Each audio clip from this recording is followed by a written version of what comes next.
अस्सलामुअलैकुम वीवर्स, उम्मीद करती हूँ खैरियत से होंगे। तो वीवर्स, आज का टॉपिक है कि हम इस रमज़ान में किस तरह से चेंज हो सकते हैं।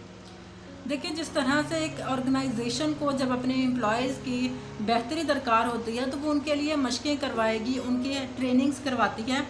तो मुझे ऐसा लगता है कि रमज़ान मुबारक जो है वो हम मुसलमानों के लिए एक वर्कशॉप है, एक ट्रेनिंग है कि जिसमें हम अपने आप को ट्रेन कर सकते हैं, हम ज़िंदगी के मुख्तलिफ एस्पेक्ट्स में ख़ुद को ट्रेन कर सकते हैं। देखिए, ज़िंदगी के 4 एस्पेक्ट्स हैं। हमारी फ़िज़िकलिटी, सेहत, हमारा इंटेलेक्ट, हमारी ज़हानत, हमारे इमोशंस, हमारे जज्बात, हमारी स्पिरिचुअलिटी और रूहानियत। मैं मुख्तसरन आपको बताने की कोशिश करूँगी कि हम किस तरह से इन एस्पेक्ट्स में बैलेंस रख सकते हैं और इनमें एज अ पर्सन जो है हम ग्रो कर सकते हैं। हमारी फ़िज़िकलिटी, हमारी सेहत। देखिए, रमज़ान हमें ये बहुत अच्छी अपॉर्चुनिटी फ़राहम कर रहा है कि हमने कितना खाना है और कितने वक्फे से खाना है, कितनी मिक़दार में खाना है। बदकिस्मती से हम खाना तो 2 वक्त ही खाते हैं, सुबह शाम ही, लेकिन हम मिक़दार में बहुत ज़्यादा खा लेते हैं कि उसमें कोई फ़र्क नहीं रह जाता। जो रोज़े का असल मकसद होता है वो पूरा नहीं हो पाता।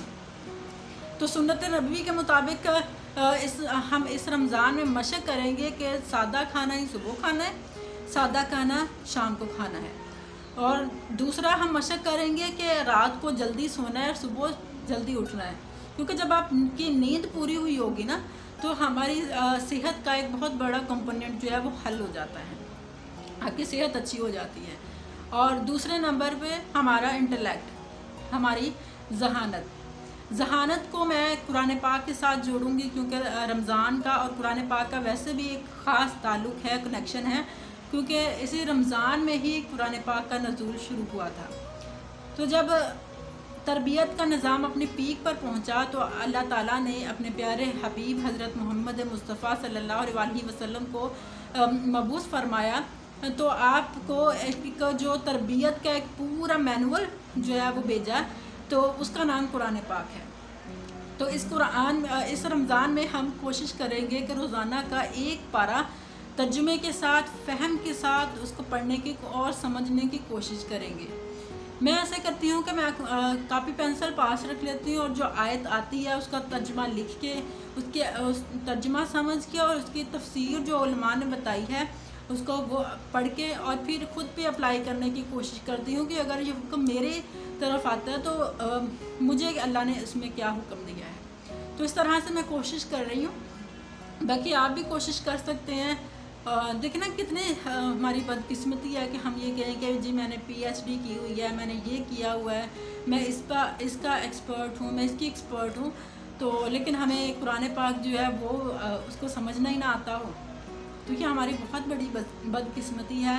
इस रमज़ान में जब हमारे पास टाइम भी है, अल्लाह ताला की जो है रहमत भी 70 गुना ज़्यादा मुतवज्जो है, और फिर हमारा इबादत की तरफ रुझान भी है, एक तबीयत भी है, तो ये बहुत अच्छा मौका है कि हम इस रास्ते पे चलना शुरू कर दें।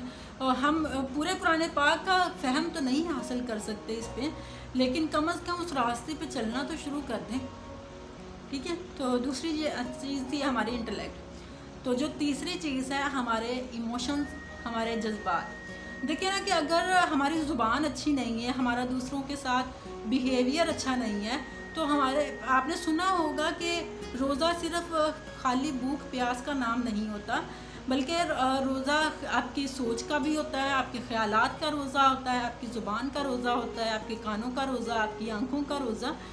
तो इस रमज़ान में हम अपने ये भी मशक़ करने की कोशिश करेंगे कि हमारी ज़ुबान से किसी को तकलीफ़ ना हो, हमारे अपने रवैये से किसी को तकलीफ़ ना हो। तो इस बारे में भी हम अपनी मशक़ करने की कोशिश करेंगे। मतलब मुख्तसरन ये कि अभी जो मैं हूँ, इस रमज़ान के आखिर में मैं इससे बेहतर इंसान बनूँगी। तो ये आज से इरादा करते हैं हम और इस पर अमल करने की कोशिश करेंगे, ठीक है। एक काम और भी हो सकता है कि हम अपने जो है अपनी बुराइयाँ जितने भी हैं, आप जिनको ख़त्म करना चाहते हैं, जिनसे परेशान हैं, उनकी एक लिस्ट बना लें और उस पर भी हम इस रमज़ान में काम कर सकते हैं, उसकी भी मशक़ करेंगे। तो हमारी चौथी चीज़ आ जाती है जी, हमारी स्पिरिचुअलिटी, हमारी रूहानियत। دیکھیں قرآن کا خود اپنا مفہوم ہے، وہ کہتے ہیں کہ ہے کوئی مجھ پہ جو غور و فکر کر سکے، جو تدبر کر سکے، جو فکر کر سکے، تو یہ رمضان ہمیں موقع فراہم کرتا ہے کہ ہم خود پہ اپنے زندگی کے بارے میں تدبر کریں، فکر کریں، غور فکر کریں، اور کہ ہم کس طرح سے زندگی گزار سکے ہیں، ہم اپنے لائف سٹائل کو کس طرح سے جینا چاہیے، کس طرح سے گزارنا چاہیے، لیکن کس طرح سے گزار رہے ہیں، ہمیں اس پہ مشق کرنے کی ضرورت ہے، ہم اس پہ کام کر سکتے ہیں۔ یعنی مختصر یہ کہ ہم یہ دیکھیں کہ یہ ارادہ کرتے ہیں کہ ابھی میں جو کچھ بھی ہوں، اس رمضان کے آخر میں اس سے بہتر ہوں گی، ٹھیک ہے، اور اس پہ اللہ تعالیٰ مجھے آپ کو عمل کرنے کی توفیق عطا فرمائے۔ دعاؤں میں یاد رکھیے گا۔ اللہ حافظ۔